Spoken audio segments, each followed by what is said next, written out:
day-to-day basis?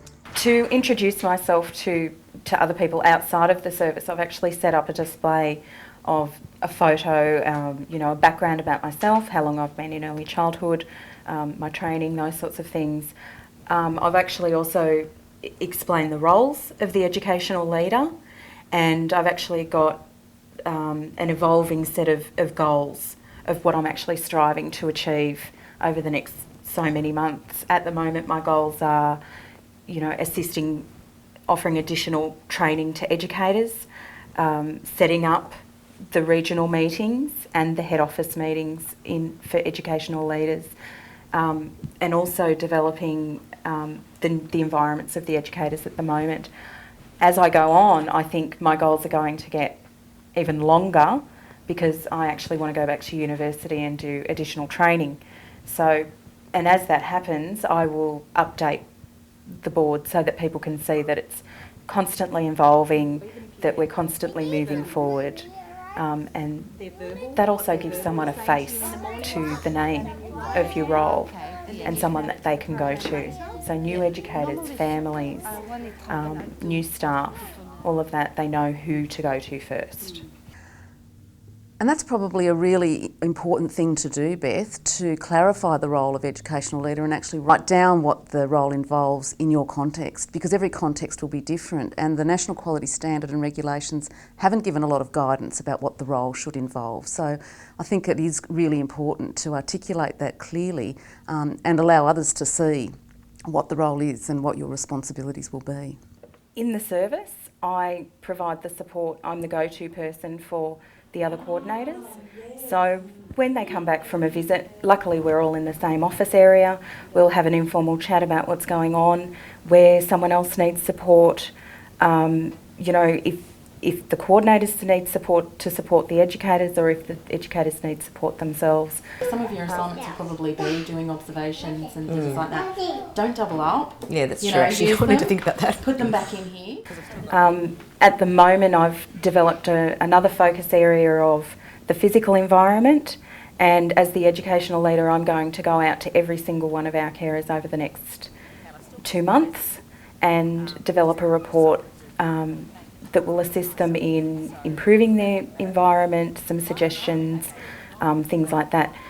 Being isolated, they're not seeing other homes, they're not seeing other services, and so it's always good for us to come back in with fresh eyes and to give them extra help in terms of environment, their written work and things like that.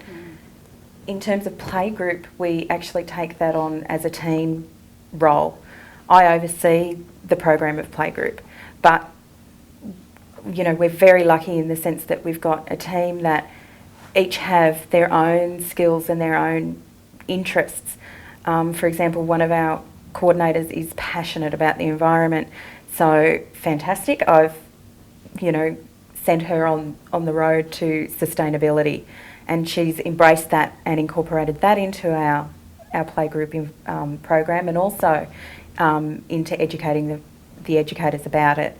Another one of our team members is passionate about safety, and again, I'm wholeheartedly happy to pass on that skill, and she incorporates that into our playgroup program as well, and into the areas that we teach the educators. I guess that's an important point is, as the educational leader, you're not afraid to share that responsibility with other people and use the skills and the knowledge that other people have.